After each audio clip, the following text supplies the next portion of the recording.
Hello, and welcome into episode 3 for Holy Harlots.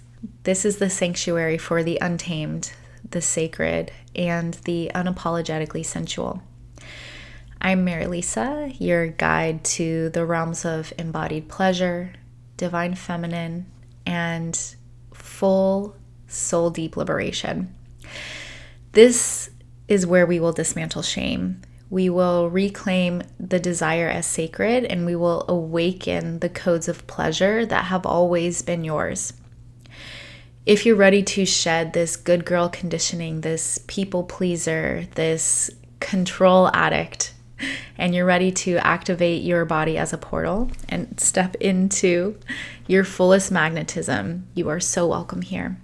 It's time to remember who you are. So let's begin. Today's episode is going to be on why we're addicted to pain and how to rewire ourselves for pleasure. Pain has become sort of a cultural conditioning. We live in a society that romanticizes suffering as a path to worthiness. How much did you struggle in order to get to where you are? Wow, you must be so worthy. Am I worthy enough? Have I tortured myself enough to earn what I have? We look at people who have things and we're like, do they deserve it? What did they do to earn it? We look at people and love this idea of they were in so much pain, but they overcame it. And while those stories are so powerful about how we can move through anything to become anything, we cannot associate worthiness with struggle. I do think that struggle builds a strong character, but pleasure also builds a strong character. Pleasure is not just some hedonistic way of like, it's all about me. No, pleasure is diving deep. Pleasure is exploratory. Pleasure is communal. And I do think that we can learn through pleasure and not just pain. In many spiritual traditions, many religious traditions, pain is reinforced as the purification process. Like there was so much pain to be had that they then became holy, right? And pleasure has been seen as the indulgent or even dangerous. We think of ideas like the Jezebel. Be careful of women who bring you too much pleasure because they'll actually just steal your soul. Wild, really wild. We've been taught that struggle equals depth and ease equals laziness. And I have this talk a lot with someone who's currently in my life where anytime that I say that I'm stressed out, he's like, good, that all sounds good. And I'm like, no. Stress to me doesn't equal success anymore. It means that I need to slow down. I need to get back into my body. I'm actually just going to schedule a massage. Believe me when I tell you I was not in that place for, before. When I did not use pleasure as my guidepost,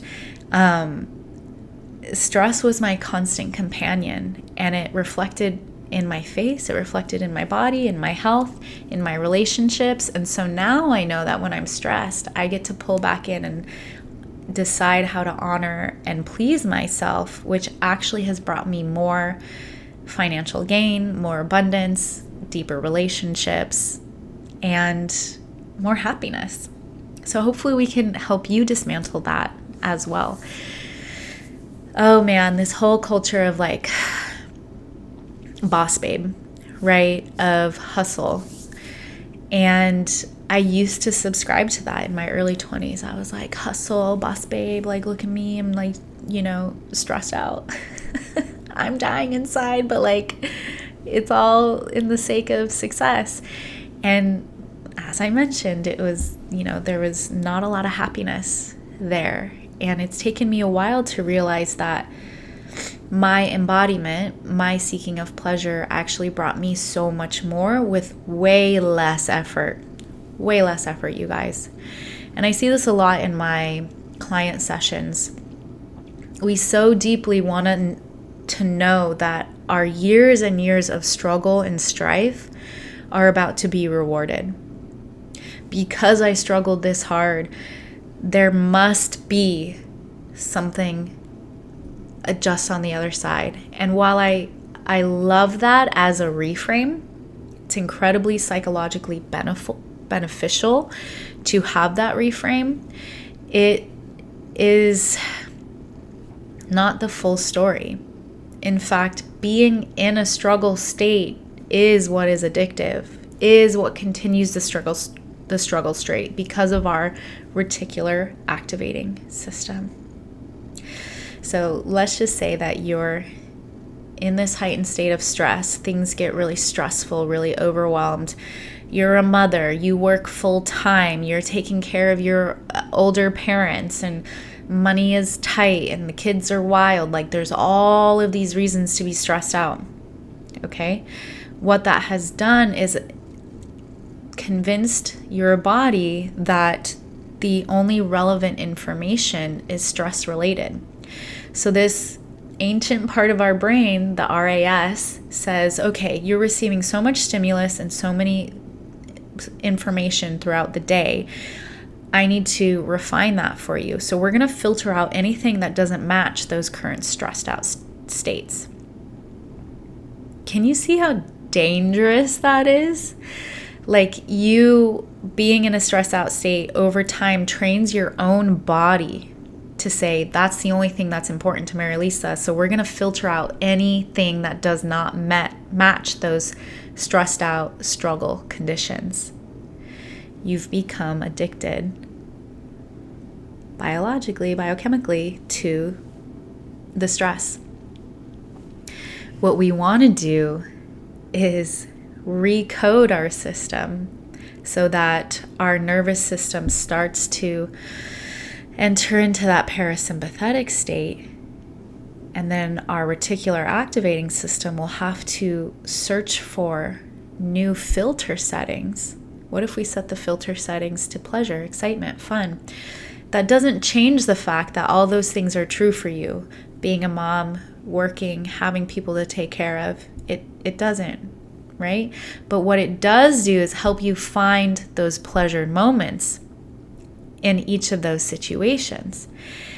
And it might be hard to see now, but simply shifting the conditioning of your body and your cells to pleasure and excitement over time will change the circumstance. Okay? But things have to change within you first. Your environment cannot change if you do not change first. When you look in the mirror, you cannot tell the mirror, smile, without you smiling first. So if you find yourself in all these stressful situations, I really just want you to know that you have to change the internal first. Okay, as within, so without. And you can. We're going to go over ways that you can do that. Let's talk a little bit more about the body's addiction to stress chemicals. Cells become addicted to what they're most exposed to. So if you're in that sympathetic nervous system, fight, flight, freeze, you are constantly washing your body in stress hormones like cortisol and adrenaline. So that's the only thing that can excite your cells enough to activate. If you do not give them those hormones that they're used to, those hormones that they've been conditioned to, that they're addicted to, the cortisol and adrenaline, they will ask for it. They will motivate you to go find it. When I first went solo in my business, a lot of you know I was a bartender before, and bartending was so fun. It was chaotic. It was dramatic. There was always interpersonal things going on, always wild people at the bar saying crazy shit, and it was just fun. It was so active, so wild. And then, my business took off, and I was like, I'm going to take myself to Hawaii just so I can relax for a few days. I was telling everyone I'm just going to sit in the sun and read my book and get a massage. When I tell you that I went there and I was so stressed out the entire time, I'm like, I'm a solo traveler and like, I don't know where I'm going, or like how to drive in the streets of Hawaii. And like, are these people looking at me weird? Like, do they even want me here? And blah, blah, blah. Like, my body had become so addicted to the chaos at that point that when I tried to relax, it rebelled. It was like, no, girl, we actually really love the stress. So if we're just gonna like cause you to look for more stressed out situations just to keep the body happy. Yeah. So if you've ever noticed that, you're not alone. It's just a biochemical reaction. You just have to get through it. You have to be conscious through it and be like, I know, body, you're craving chaos. I know you want me to go start some drama. I know you want me to think that we're being persecuted and we don't belong and nobody likes blah, blah, blah, blah, blah. It's looking for stress. Well, we're going to help it look for more pleasure. When the nervous system normalizes stress, it makes peace and pleasure feel very foreign. So in client sessions, when we do this pleasure breath work, the open mouth, inhale, exhale, hold on the 10th, they start to notice a large discomfort because what it's doing is it's bringing them out of control. And when your body feels like something foreign is happening because you've been in such a state of elevation, it will rebel against that thing that it doesn't understand because it won't know how to keep you safe. So something as simple as breath work can begin to condition your body for pleasure. It's like the ego. The ego will prevent you from experiencing new things because it won't know how to protect you through it. It'll just keep telling you the same story over and over again, because what if that person was actually interested in you? What if that person actually did have a great opportunity? What if moving would bring you the biggest blessings of your life? But if you're stuck in this nervous system, RAS, ego system, it will reject all new information because it won't know how to protect you through it. You can see how this becomes a loop that gets really easy for people to get stuck in. This will lead to self-sabotage. This will lead to overworking, staying in unhealthy relationships and situations just to kind of keep you in what is known. So at this point, pleasure becomes a very radical act. Choosing pleasure is not just about self-care. It is about rebelling against conditions that have kept us really small and really disconnected. And pleasure is not just passive. It's active choices like embodiment, like using sound or noticing sensations.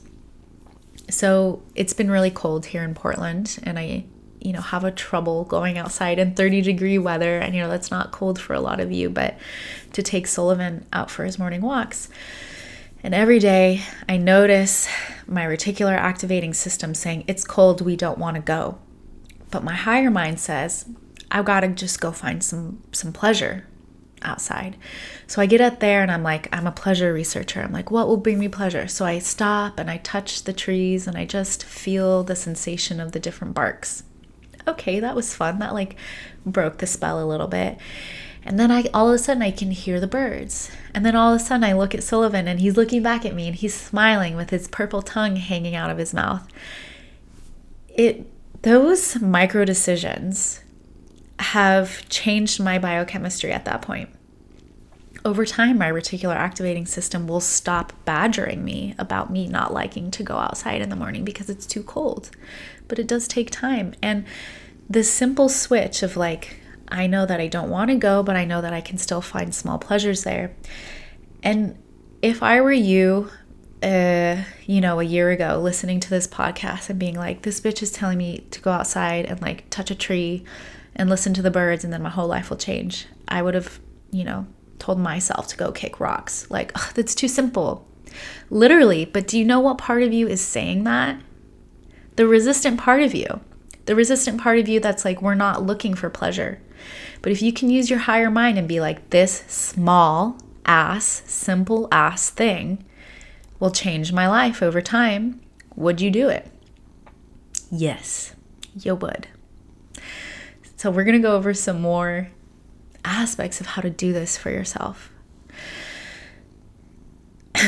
So when we start to shift into pleasure, we begin washing our cells in new hormones like oxytocin, like dopamine. Okay? And that's how we change the actual chemistry, the actual behavioral patterns, the thought patterns, the emotional patterns. And when you do that, you are actively healing yourself from old traumas, old dramas, and old stress patterns. So while going deep into the healing realm is very important, you can also begin to make small pleasured micro decisions that melt all of that stuff out of the way as well. Your whole reality will change. When you put yourself first, when you start asking what pleases me, how can I make this menial task just a little bit better, you are changing your chemistry, you are changing your energy, which then changes your environment. When I book myself a facial or I book my weekly self-care, to a lot of people that looks like self-indulgence. Wow, she really, won't take a client at that time, but she'll go get a massage. Yes, sir, I will, because I know that my pleasure is actually what brings me more abundance. I know from a spiritual, energetic perspective that me opening up space in my body allows more opportunity, more happiness, and more joy to flow through. The actions I take in my life will look non sequitur to the uninitiated. They'll be like, she's just sitting outside, but she calls that work. Yes, me listening to birdsong is work. Because when I put my pleasure first, everything else lines up for it. Then the universe says, this girl needs more pleasure, so more opportunities will come in. I cannot tell you enough, like, the magic that has happened when I started putting myself first. And when I'm pleased, you guys, I have more to offer people. I'm a big proponent of not giving first, not over giving, because I did that in my life for a long time. I would give in partnerships. Like, am I enough yet? Have I given you enough? Have I shown you that I'm worthy of your love, attention, and affection? And I wouldn't receive anything because I had set the tone for me being an overgiver, for me being a people pleaser, for me being a self-sacrificer. So now the people in my life know I'm like, yo, you got to please me first. You got to show me, because my pleasure is what then I can pour from in cup, right? So if I feel good, I can give you good. When I make myself feel good, I have enough space and emotionality to give you everything that you need. I'm a receiver first. Okay? And I hope you can be too. So how do we start this? Breath work. That open mouth, inhale, exhale 10 times, hold on the 10th breath, will literally,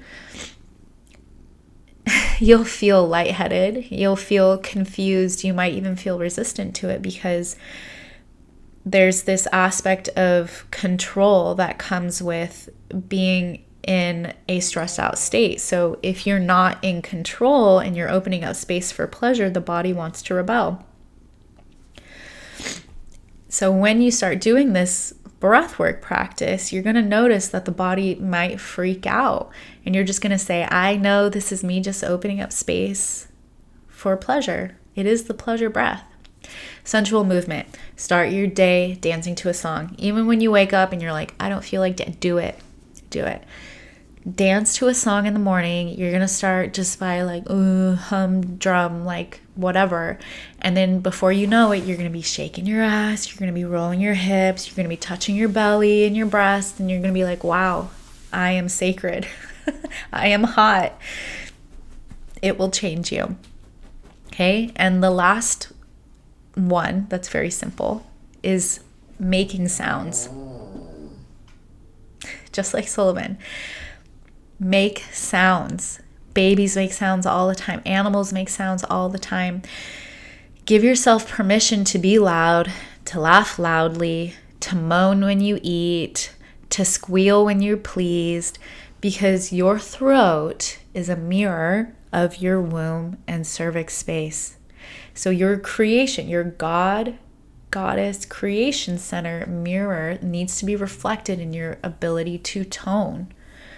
Okay, and not only is that the spiritual embodied practice, but when you make sounds, vibrations, humming, moaning, it activates this primal mechanism of releasing an influx of nitric oxide, which then triggers your vagus nerve to relax into the parasympathetic nervous system, which is rest, digest, and receive. Easy. Do it. And as always, biofield tuning is a huge one. This is how I kind of got my practice started, was in biofield tuning, because it's so potent, it's so powerful. Using the tuning forks, creating coherent sound for people. You'll start yawning, you'll feel tingles roll up your back, you'll feel emotions pass through your body, because we are opening up your nervous system to feel all the things that didn't have space to be felt until you were relaxed enough. You can do any sort of embodiment practice. Embodiment is about presence. So you can do embodied lovemaking. How much in this practice can I be? You can do embodied yoga. Am I focused on my body? Like, do I feel the sensations? You can do embodied eating. Can I taste everything? It's about noticing. In a lot of my sessions, we just sit there and I'm like, where do you feel sensation now? Where do you feel sensation now? So many people have this numbness throughout their body that they're like, I don't know what I feel. If that's you, that's okay. I started there too. I have a history of a gnarly eating disorder. I so did not want to be in my body, you guys. So did not want to be in it. So when I started coming back home, I noticed a lot of numbness. But it's through practice. It's like, what can I feel in my belly? Can I feel my belly today? Yes, I can. Can I feel into my yoni today? No, I can't. Okay, I'm just going to breathe there. Okay, now I can. Embodiment is about noticing. It's about, and when I say breathing into like a part of you, let's say you're breathing into your chest, like your heart space, it means putting your awareness there and just waiting until you can feel the energetic tingles, the activation. If it helps, you can even put your hand on there if you're a beginner, just so that you can feel the kinetic action of mind-body connection. When you start to connect to your body, you are connecting to a deeper sense of your ability to feel pleasure. You cannot notice pleasure, which is connected to the senses, if you are not in body. So you can see now how me going outside to listen to the birds is an act of pleasure. How me scheduling a weekly massage is an act of pleasure. It's also an act of intuition.